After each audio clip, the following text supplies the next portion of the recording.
నమస్తే, welcome to reality check. ప్రస్తుతం మనతో పాటు ఉన్నారు సోషల్ యాక్టివిస్ట్ నల్లమోతు శ్రీధర్ గారు.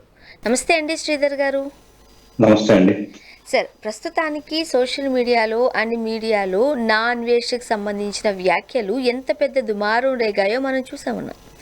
అయితే ఇప్పుడు పంచగుట్ట పోలీసులు కేసు నమోదు కావడం, స్టేషన్లో పంచగుట్ట పోలీసులు ఇన్స్టాగ్రామ్ వాళ్ళకి మెయిల్ చేయడం, వేర్ అండ్ అబౌట్ అన్వేషణకు సంబంధించిన డీటెయిల్స్ ఇవ్వమని చెప్పడం, ఒక రకంగా చెప్పాలంటే మంచి ఫార్వర్డ్ స్టెప్ కిందే మనం దీన్ని చూడొచ్చు.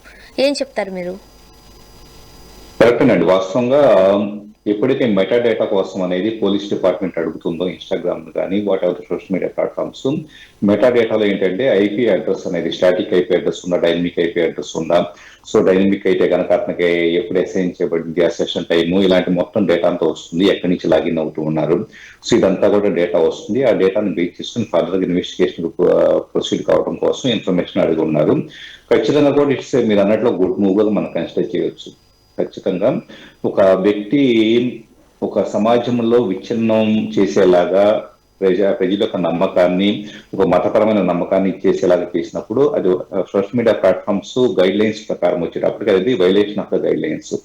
సో సోషల్ మీడియా ప్లాట్ఫామ్స్ లో ఎప్పుడు కూడా నేషనల్ ఇంటిగ్రిటీ కావచ్చు, లేదా రేసెస్ మధ్య కావచ్చు, ఏదైనా విచ్ఛిన్నం చేసేలా కానీ, ఒక మత విశ్వాసాలను దెబ్బతీసేలా కానీ ఎలాంటి కామెంట్స్ ఉన్నా కూడా అది వాట్ ఎవర్ ద ప్లాట్ఫామ్, అది ఫేస్బుక్ అయినా, యూట్యూబ్ అయినా, ఇన్స్టా అయినా, వాట్ ఎవర్ ద ప్లాట్ఫామ్ ఖచ్చితంగా గైడ్ లైన్స్ కి విరుద్ధంగానే కన్సిడర్ చేస్తూ ఉంటారు. కాబట్టి దాని ప్రకారంగా వచ్చేటప్పటికి ఐటీ యాక్ట్ లో కొన్ని ప్రొవిజన్స్ ని బేస్ చేసుకొని డిపార్ట్మెంట్ ఇన్వెస్టిగేట్ చేస్తూ ఉంది. ఖచ్చితంగా కూడా ఇట్స్ గుడ్ మూవ్ అని మనం చెప్పుకోవాలి. ఓకే, ఇప్పుడు పోలీసు ఎప్పుడైతే ఇన్స్టాకి ఒక మెయిల్ పెట్టారో, ఇప్పుడు అన్వేషక ధైర్యం కూడా ఇదే, నేను ఎక్కడో ఉండి మాట్లాడుతున్నాను, ఇక్కడ వాళ్ళు ఏం చేయలేరు, నన్ను ఇండియాకి రప్పించడం ఇంపాసిబుల్. సో ఈ తరహాలో ఆయన మాట్లాడుతున్న వ్యాఖ్యలు కాస్త ప్రౌడ్గా మాట్లాడుతున్నారు అని కూడా మనం వింటూ ఉన్న నేపథ్యంలో పాసిబిలిటీస్ ఉన్నాయండి ఇండియాకి రప్పించడానికి? ఖచ్చితంగా పాసిబిలిటీస్ ఉంటాయండి. ఇప్పుడు ఇంటర్పోల్ సపోర్ట్ తీసుకోవచ్చు. రకరకాల అంటే పీపుల్ ఏమనుకుంటారంటే ఇక్కడి నుంచి వెళ్ళిపోయాం కాబట్టి నేను పట్టుబడము అది అని చెప్పేసి. చాలా పెద్ద మనం ఇండియన్ పోలీస్ ఇన్వెస్టిగేటివ్ ఎస్పీస్ చూస్తే కనుక పెద్ద పెద్ద మహానుభావులు మేము తప్పించుకున్నాం, మమ్మల్ని ఎవరైతే వెళ్ళనుకున్నారని ఇక్కడ తీసుకొచ్చేసి అరెస్టులు చేసిన సందర్భాలు ఉన్నాయి. కాబట్టి ఏంటంటే ఒకటండి, అతను అహంభావంతో నేనేదో సంథింగ్ ఒక స్టేట్ ఆఫ్ దీనికి వెళ్ళిపోయాను అని చెప్పేసి ఆ విధంగా ప్రవర్తించడం అనేది అతని యొక్క స్వభావాన్ని ఎక్స్ప్రెస్ చేస్తుంది తప్పించేసి పోలీస్ డిపార్ట్మెంట్ అంత చేతులు కట్టుకొని కూర్చోలేదండి. డిపార్ట్మెంట్ లో చాలా చాలా ఉంటాయి. ఇన్వెస్టిగేషన్ అంటే కనుక ఆల్మోస్ట్ డిఫరెంట్ లెవెల్స్ లో వేరే దేశాలతో కానీ ఇన్వెస్టిగేటివ్ ఏజెన్సీస్ తో కలిసి వర్క్ చేసే మెథడాలజీస్ ఉంటాయి. సో అవేవి తెలియకుండా నన్ను ఏదో సంథింగ్ నేను ఎక్కడ ఉన్నాను కాబట్టేసి సో ఇక్కడ ఇండియాలో ఉండే పోలీసు నన్ను పట్టుకోలేరు అని చెప్పేసి అనడానికి స్కోప్ లేదండి. ఖచ్చితంగా పట్టుకుంటారు. సాధారణంగా ఆర్థిక నేరగాళ్ళు అయితేనో లేకపోతే ఏదైనా క్రిమినల్ ఇదైతేనో మాత్రమే ఇక్కడ పోలీసులకి, అది వేరే స్టేట్ కావచ్చు లేకపోతే వేరే కంట్రీ కావచ్చు, అక్కడ ఉన్న పోలీసులకి టైప్స్ ఉంటాయి, హెల్ప్ చేస్తూ ఉంటారు. బట్ ఇది వాక్ స్వాతంత్రం అనే పేరుతో నాకు నచ్చిన విషయాన్ని, నా మనోభావంలో ఉన్న ఆంతర్యాన్ని నేను సోషల్ మీడియా వేదికగా పోస్ట్ చేస్తున్నాను, నేను ఆర్థిక నేరగాళ్ళ దగ్గరికి రాను, లేకపోతే నేను ఒక క్రిమినల్ని కాదు అనేది ఇలాంటి వాళ్ళ తరహాగా చూస్తూ ఉంటాం. అందుకోసమే వాళ్ళు దేశ విదేశాలలో ఉండి ముఖ్యంగా ఇలాంటి వ్యాఖ్యలు చేయడం కాస్త ఇబ్బందికరమైన పరిణామమే. మీరేమంటారు? ఒకటండి, అతను ఆర్థిక నేరగాళ్ళు కాబట్టి వాళ్ళని సీరియస్ గా తీసుకోవచ్చు. నా బోటి వాళ్ళ వాక్ స్వతంత్రం ఉంది, అతని అక్కడ సమర్థించుకున్నాం. రాజ్యాంగంలో వాక్ స్వతంత్రానికి చాలా హద్దులు ఉన్నాయండి, చాలా స్పష్టమైన హద్దులు ఉన్నాయి. సో వాక్ స్వాతంత్రం అనేది నీ మాట తీరు వచ్చేటప్పటికి ఎదుటి వ్యక్తి ముక్కును తాకినంత వరకు మాత్రమే నీ మాట తీరు నడుస్తుంది. అంటే ఇంకొకరికి సంబంధించిన కంట్రోల్ అనేది మెకానిజం అనేది ఇంకొకళ్ళ నమ్మకాలని ఎప్పుడైతే కనుక దెబ్బతీస్తూ ఉంటారో ఆటోమేటిక్ గా ఖచ్చితంగా దానికి పర్యవసనాలు రాజ్యాంగంలో ఖచ్చితంగా దానికి సంబంధించి ఫేస్ చేయాల్సి ఉంటుంది. రెండో థింగ్ ఏంటంటే గమనించాల్సింది, రెండు రకాలు అతను చేసిన వ్యాఖ్యలు వాక్ స్వతంత్రం అని చెప్పేసి అంటానికి కాదు. ఇక్కడ రెండు వాక్ స్వతంత్రంలో ఒక స్పష్టమైన ఇది ఉంటుంది. మీరు విమర్శిస్తున్నారా లేకపోతే తెలియని విషయాన్ని తెలుసుకోవాలనుకుంటున్నారా అన్న రెండు డివిజన్ ఉంటుంది. ఉదాహరణకి దేవాలయాల మీద బూతు బొమ్మలు ఈ టైప్ ఆఫ్ కామెంట్ నేను తీసుకున్నాం. నిజంగా చెప్పాలి అంటే ఒక కాంటెంపరీగా జరుగుతున్న వస్త్రధారణకు సంబంధించిన సమస్యలు తీసుకొచ్చి ఇలా పోల్చేటప్పుడు ఎందుకు ఉన్నాయి అన్న విషయం అతను తెలియకపోతే కనుక అంత అండర్స్టాండింగ్ లేకపోతే నాకు ఎందుకు నేను తెలియట్లేదు, can you anybody can clarify అని చెప్పేసి అన్నట్టు he can ask the question. తెలిసిన వాళ్ళు చెబుతారు. అంటే భావ ప్రకటన అనే దాంట్లో రెండు ఉంటాయి. ఒకటి తెలియకపోతే తెలుసుకోవటం, లేదా అభిప్రాయాన్ని వచ్చేటప్పటికి నాకు ఇంతవరకు తెలుసు, ఎవరన్నా you can add some dimensions అని చెప్పేసి అంటాం. అంతే తప్పించి విమర్శించటం అనేది 100% తప్పు. వేటి మీద విమర్శించకూడదు అంటే కనుక ఇప్పటికే కొన్ని కోట్లాది మంది నమ్మే మత విశ్వాసాల మీద వచ్చేటప్పటికి విమర్శ చేయకూడదు. అది చాలా బేసిక్ థింగ్. ఇది ఏ దేశంలో అయినా కూడా, ఇదే ఒక ఇస్లామిక్ కంట్రీకి వెళ్తే కనుక అక్కడ తలలు నరికేసే పరిస్థితి కూడా ఉంటుంది. కాబట్టి ప్రపంచం మొత్తం కూడా ఫస్ట్ ఆఫ్ ఆల్, ప్రపంచంలో ఏ ప్రాంతం కన్నా మీరు వెళ్ళండి, ఆ ప్రాంతంలో వచ్చేటప్పటికే అక్కడ పూజించే దేవతలకు సంబంధించేసి వాళ్ళ నమ్మకాలకు సంబంధించి చాలా కోర్ బిలీఫ్ సిస్టమ్ అనేది ఉంటుంది. అది బిలీఫా కాదా ఇంకొకటి, దాని రూట్స్ అనేది వీళ్ళకి తెలియనప్పుడు మాట్లాడకూడదు. చిన్నప్పుడు మాట్లాడిన దాన్ని ఎగ్జాంపుల్ తీసుకుందాం. దేవాలయాలను తీసుకుంటే, దేవాలయాల్లో ఎందుకు ఉండేది అప్పట్లో అంటే కనుక వాస్తవంగా ఎవరో అప్పట్లో గురుకులాలు ఉండేవి. ఏదన్నా రాజును వచ్చేటప్పటికి యువరాజుని పట్టాభిషేకం చేయాలంటే కనుక అతను అన్ని రకాల విద్యలో తెలిసి ఉండాలి. కాబట్టి గురువు దగ్గరికి పంపించేసి అన్ని రకాల విద్యలో, అంటే ఒక రాజ్యాన్ని సుభిక్షంగా పరిపాలించడానికి సంబంధించి దక్షిణం పెంపొందించే లాంటివి కావచ్చు, లేదా కోఆర్డినేటివ్ స్కిల్స్ కావచ్చు, ఇలా రకరకాల విద్యలన్నీ చేసుకున్న తర్వాత 14-15 ఏళ్ళ యుక్త వయసు వచ్చిన తర్వాత అతను గురుకులం నుంచి వెనక్కి వచ్చేటప్పుడు ఆటోమేటిక్ అతని ఏజ్ హార్మోనల్ సిస్టమ్ కావచ్చు, ఇదంతా కూడా ఏజ్ అప్రాప్రియేట్ గా ఉండాలి. కాబట్టి అతనికి కౌమారం నుంచి యవ్వనం స్థితికి వచ్చినప్పుడు యవ్వన స్థితిలో ఉండే కండిషన్స్ కి అతను అప్పటిదాకా విద్యను నేర్చుకొని ఉన్నాడు. సో అతనికి ఈ సెక్సువల్ ఎడ్యుకేషన్ కూడా కొంత అవసరము, అవగాహన కావాలి. కాబట్టి ఆ తర్వాత గృహస్థాశ్రమంలోకి వెళ్ళాలి. కాబట్టి అప్పట్లో రిప్రజెంటేషన్ ఆఫ్ ఇదిగా ఉండేది తప్పించేసి దాంట్లో ఉద్దేశం అనేది లోతు తెలియకుండా, నాలెడ్జ్ లేకుండా ఏది పడితే అది మాట్లాడేది వాక్ స్వతంత్రం అనేది ఏ మాత్రము కరెక్ట్ కాదు. రెండో థింగ్, అతను మాట్లాడిన దాంట్లో చాగంటి కోటేశ్వర గారు సంబంధించేసి వ్యాఖ్యలు. సో ఒక మాట మనం స్పష్టంగా చెప్పాలంటే, భారతదేశం యొక్క సంస్కృతిలో పెద్దవాళ్ళకి నమస్కరించడం, పెద్దవాళ్ళు ఏదైనా మాట్లాడితే దాంట్లో లోతు అర్థం చేసుకోవాలని ప్రయత్నించడం అనేది ఎప్పుడూ ఉంటుంది. అంటే వయసుకి గౌరవం ఇవ్వబడేది ఉండేది, అలాగే నాలెడ్జ్ గౌరవం ఇవ్వబడేది ఉండేది. సో ఈ రోజు డబ్బులు వచ్చినాయి కదా అని చెప్పేసి అని సో ప్రపంచం మొత్తం తిరుగుతున్నాను, చాలా మంది, కొన్ని కోట్ల మంది, లక్షల మంది చూస్తూ ఉన్నారు, నేను గొప్ప ఆడిని అయిపోయాను, ఆకాశం నుంచి ఊడిపడ్డాననే భావంతో ఎదుట వయసు ఉండి జ్ఞానం ఉండి ఎంతో మందిని ఆధ్యాత్మికంగా ప్రేరేపిస్తూ విద్యను అందిస్తున్న గరికపాటి గారు లాంటి వాళ్ళని వ్యాఖ్యానించే ముందు ఒక క్షణం ఆలోచించాలి కదా. అసలు నా స్థాయి ఏంటి, నా వయసు ఏంటి, నా అండర్స్టాండింగ్ ఏంటి, నాకు మాట్లాడే అర్హత ఉందా లేదా, ఇవన్నీ కూడా ఆలోచించాలి కదా. ఇవేమీ లేకుండా సింపుల్ గా అహంభావంతో నా ఇష్టం వచ్చినట్టు నేను మాట్లాడతానంటే కనుక సో ఖచ్చితంగా అది భావ ప్రకటన ఎలా అవుతుంది? రాజ్యాంగం ఎప్పుడు కూడా సహేతుకమైన ఏదైనా కానీ ఒక మనిషి అండర్స్టాండింగ్ లెవెల్ పెరగడానికి సంబంధించి భావ ప్రకటనే ఇచ్చేస్తుంది తప్పించేసి, హర్షిస్తుంది తప్పించేసి, ఎదుటి వాళ్ళు చేసేదంతా తప్పు, నేను చేసేదే కరెక్ట్, నా అభిప్రాయం కరెక్ట్ అనే పద్ధతిలో జనాల విశ్వాసం దెబ్బతీస్తే మాత్రం రాజ్యాంగం ఎప్పుడు సహేస్తుందండి. అండ్ మరీ ముఖ్యంగా ఇది మహిళల వస్త్రధారణకి సంబంధించిన విషయం రైజ్ అయింది శివాజీ గారి దగ్గర నుంచి. ఇది కాస్త దేవుడి దగ్గరికి, దేవతల దగ్గరికి వచ్చేసింది. సాధారణంగా ఏ అంశం తీసుకున్నా ఈ మధ్య కాలంలో హిందూ దేవతలు, హిందూ దేవుళ్ళు, లేకపోతే పురాణాలు, ఇతిహాసాల దగ్గరకు వచ్చి ఒక కాంట్రవర్సీలోకి లాగుతున్నారు. ఈ మధ్య కాలంలో ఎక్కువగా చూస్తున్నాం. చాలా దురదృష్టకరమైన సంఘటన ఇది. ఎందువల్ల అంటారు? అంటే మెయిన్ ఏంటంటే అండి, పైపైన సర్ఫేస్ మీద పెరిఫెరల్ గా చూస్తాం మాత్రమే. చాలా మందికి ఇప్పుడు నేను ఆధ్యాత్మికంగా వచ్చి విజ్ఞాన బయలుకాంతము, లేకపోతే కపిల మహర్షి సాంఖ్య దర్శనం కానీ ఇలాంటి చాలా పురాతనమైన గ్రంథాలు నేను స్టడీ చేస్తూ ఉంటాను, రీసెర్చ్ చేస్తూ ఉంటాను వాటి మీద. సో వాటిలో కొన్ని వాక్యాలను చూస్తే కనుక ఆత్మ అంటే ఆత్మ వచ్చేటప్పటికి ఎప్పుడు కూడా ఈ doesn't carry any energy pattern. So దాని ఎనర్జీ ప్యాటర్న్స్ అది ఈ రోజు ఉన్న క్వాంటమ్ ఫిజిక్స్ వీటన్నిటికి ఎంతో అంటే సైంటిఫిక్ గా కూడా ఈ రోజు సైన్స్ ఈ రోజు ఎక్స్ప్లోర్ చేస్తుంది. కానీ కొన్ని వేల సంవత్సరాల క్రితమే మన ఆధ్యాత్మిక గ్రంథాలు చెప్పబడిన విషయాలు ఈరోజు సైన్స్ ప్రూవ్ చేస్తుంది. అది ఎప్పుడు అర్థం అవుతుంది అంటే గనక ఆధ్యాత్మికంగా లోతుకు వెళ్లి ఆసక్తి ఉండేసి స్టడీ చేసుకుంటే వస్తే 2016 నుంచి మొదలు పెడితే నాకు ఈ 10 సంవత్సరాల కాలం పట్టింది ఏంటి పూర్తిగా ఎంతో కొంత అర్థం చేసుకోవడానికి. ఇంత తపన ఉండి నిజంగా ఇదేంటి ఆధ్యాత్మికత అంటే అర్థం చేసుకునే ప్రయత్నం చేసి అర్థమవుతాయి కానీ ఏదో ఒడ్డును కూర్చొని ఒక 4 మాటలంటే కనుక మీడియా వాళ్ళు వచ్చేస్తారు, పబ్లిసిటీ చేసేస్తారు. సో నేను మాట్లాడిన మాటలో ఒక వర్గం మొత్తాన్ని రెచ్చగొడతాయి. ఆ రెచ్చగొట్టిన వాళ్ళంతా కామెంట్ లో నన్ను హీరోని చేసి పారేస్తారనే పద్ధతులు ఈ మధ్య తయారైపోయారండి. నిజంగా వీళ్ళని మేధావులుగా చూపిస్తున్నారు చూసారా, వీళ్ళని గొప్పవాళ్ళకు చూపిస్తున్నారు చూసారా, I pity on them. Simply చెప్పాలంటే జాలి పడుతున్నాను. వీళ్ళ ఛానల్స్ కు సబ్స్క్రైబ్ చేసి ఈ ఛానల్స్ లో రెగ్యులర్ గా చూసి వీళ్ళు ఏదో సంథింగ్ ఆకాశం నుంచి ఊడిపడ్డట్లుగా వీళ్ళని హీరోయిస్టిక్ వర్షిప్ లో చూస్తున్న వాళ్ళని చూస్తే కనుక జాలి పడను. ఎందుకంటే భారతదేశంలో ఒక విషయం చాలా స్పష్టంగా చెప్పబడింది. ఎక్కడైతే జ్ఞానం ఉంటుందో సత్సాంగత్యం అనేది అత్యంత ముఖ్యం. నీ చుట్టూ ఉండే వాళ్ళు మంచి వాళ్ళు అయి ఉండాలి, నీ చుట్టూ ఉండే వాళ్ళు విలువలు కలిగిన వాళ్ళు ఉండాలి, నువ్వు చూసే కంటెంట్, నువ్వు చదివే కంటెంట్ విలువలు కలిగి ఉండాలి. అప్పుడు మాత్రమే నీ యొక్క సోల్ కాన్షియస్నెస్ పెరుగుతుంది. అంతే తప్పించి దిగజారుడు వ్యాఖ్యలు చేసే వాళ్ళని ఫాలో అయ్యేసి సో అలాంటి వాళ్ళని ఆర్థికంగా ఇంకా బలపడేలాగా చేసి హీరోలను చేసేస్తే కనుక చాలా కష్టం అండి. ఖచ్చితంగా కూడా ఇలాంటి టెండెన్సీ ఈ మధ్య గత 5-6 సంవత్సరాలు పెరిగింది. ఎవరొకళ్ళు ఏదో వ్యాఖ్య చేసేయటము, మీడియాకు వచ్చి హిందూ దేవతల గురించి వ్యాఖ్య చేసేసేయటము, సో ఆటోమేటిక్ అది సెన్సేషన్ అయిపోవటం, వీళ్ళు హీరోలు అయిపోయే పద్ధతులు తయారవుతూ ఉన్నారు.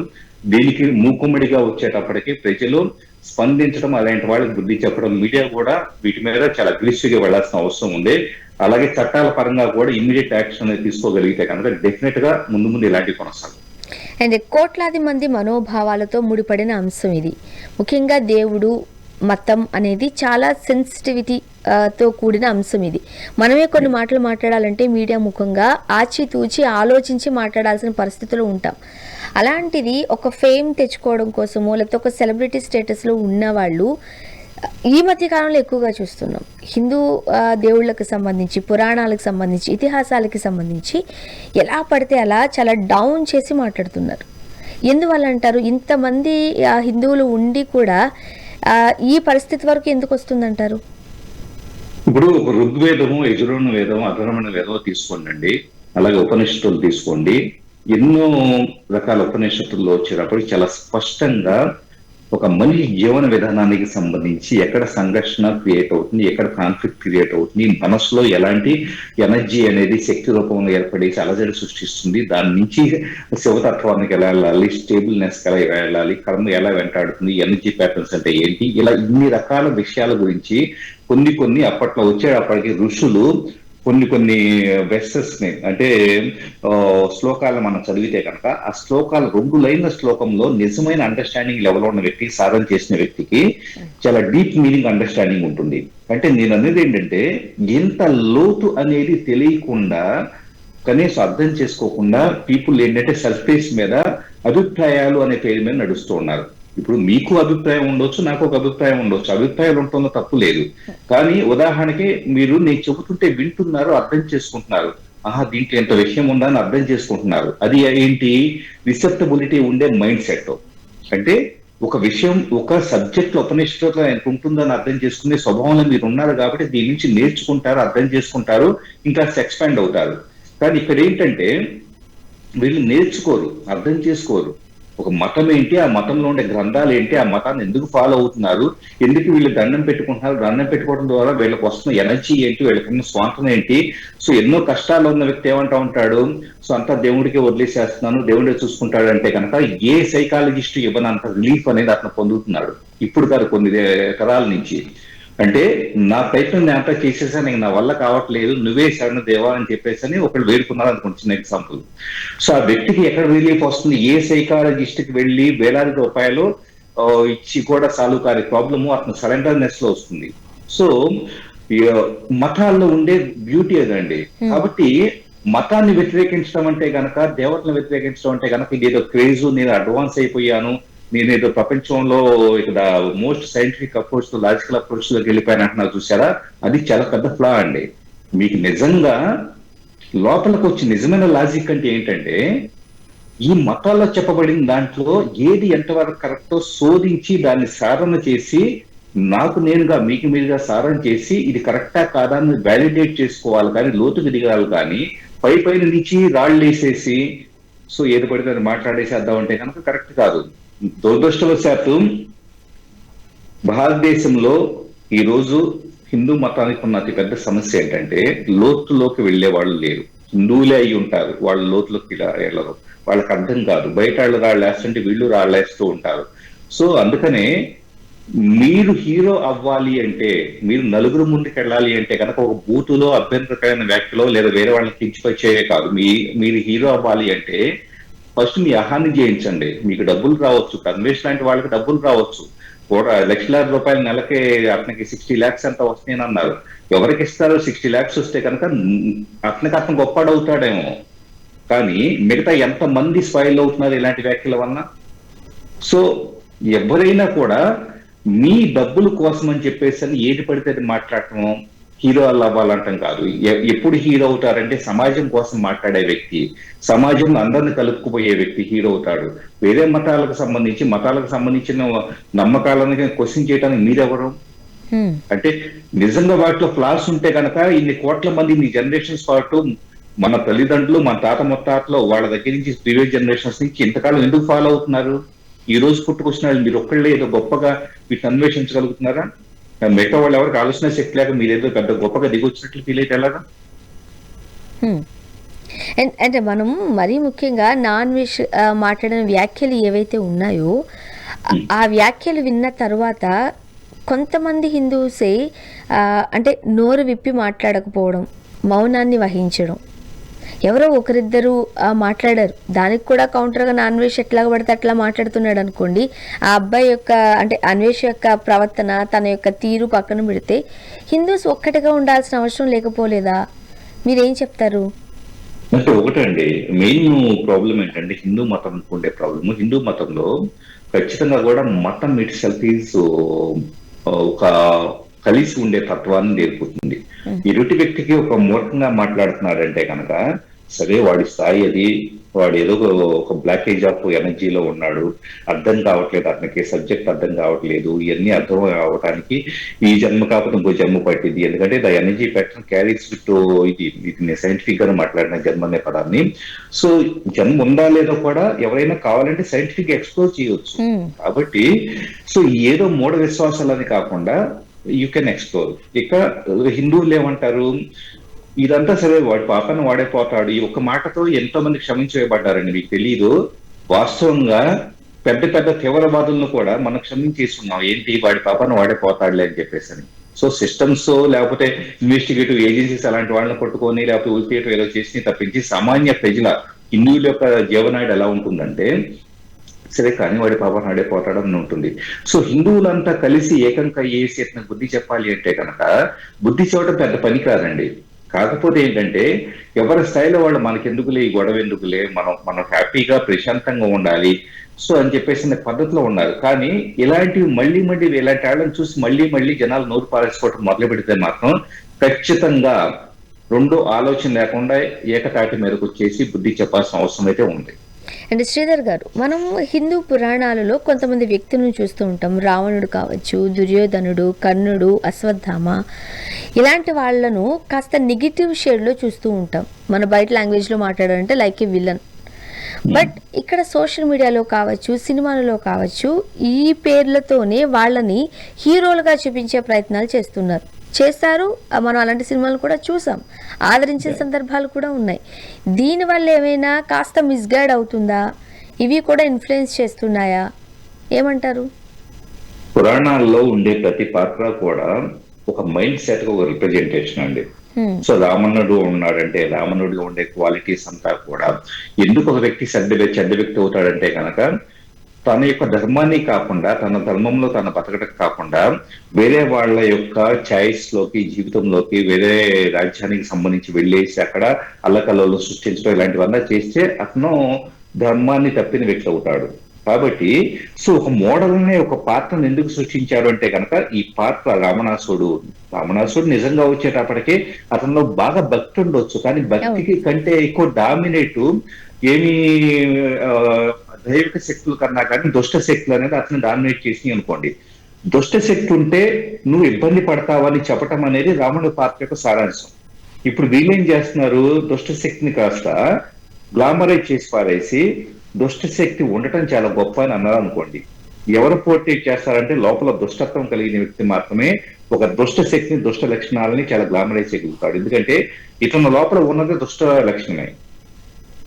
సో రెసినేట్ ఎనర్జీ, రెసినెన్స్ అంటారు ఫిజిక్స్ లో, క్వాంటం ఫిజిక్స్ లో. ఏ మనిషి అయితే గనక తన లోపల వచ్చేటప్పటికే ఒక పెంకితనము, నా లైఫ్ నా ఇష్టము, లేకపోతే కనుక మూర్ఖత్వం ఇలాంటివి పెరిగిపోతే మూర్ఖుడు ఏం చేస్తాడంటే కనుక మూర్ఖంగా ఉండే లక్షణాన్ని మాత్రమే ఇష్టపడతాడు. ఎంత మూర్ఖుడైతే అంత గొప్ప చూసావా, అంత గొప్ప, అంత మూర్ఖుడు ఉన్నాడు చూసావా, వాడు నాకు హీరో అంటాడు. సో నీ హీరో ఎవరో నీ క్వాలిటీ నేర్పిస్తుంది. నా హీరో వచ్చి నాకు సాత్విక గుణం ఉన్నాడు అనుకోండి, చాలా పద్ధతిగా హుందాగా ఉండేవాళ్ళు నా హీరో అనుకోండి. నేను అలా హీరోగా భావించానంటే నా లోపల వచ్చేటప్పటికి నేను సాత్విక గుణం ఉంది కాబట్టి మీరు ఎవరిని హీరోలుగా చూపిస్తున్నారో, కన్సిడర్ చేస్తున్నారో దాన్ని బట్టి మీ లోపల అది ఉందన్న విషయం గమనిస్తే కనుక కనీసం ఎప్పటికైనా కళ్ళు తీసుకొని కాదు నేను ఇలా ఉండకూడదు, ఇంకో పద్ధతిలో ఉండాలని చెప్పేసి నీ చేంజ్ వస్తుంది. లేదు వీళ్ళే హీరో అనుకుంటే హ్యాపీగా అది మీ చాయిస్, ఎంజాయ్. అలాంటి వాళ్ళని హీరోలుగా చేసుకుంటే కనుక కొన్నాళ్ళు మీ లైఫ్ లో వెనక్కి తిరిగి చూసుకుంటే ఏం కనపడదు. అంటే వాక్ స్వాతంత్రం పేరుతో కోట్లాది మంది నమ్మే నమ్మకాలను, విశ్వాసాలను ఒక చిన్న పింఛుతర తీసి పక్కన పెట్టేసినట్లుగా మాట్లాడడం, దీనికి సంబంధించి కొత్త చట్టాలు రావాల్సిన అవసరం ఏదైనా ఉండిందా?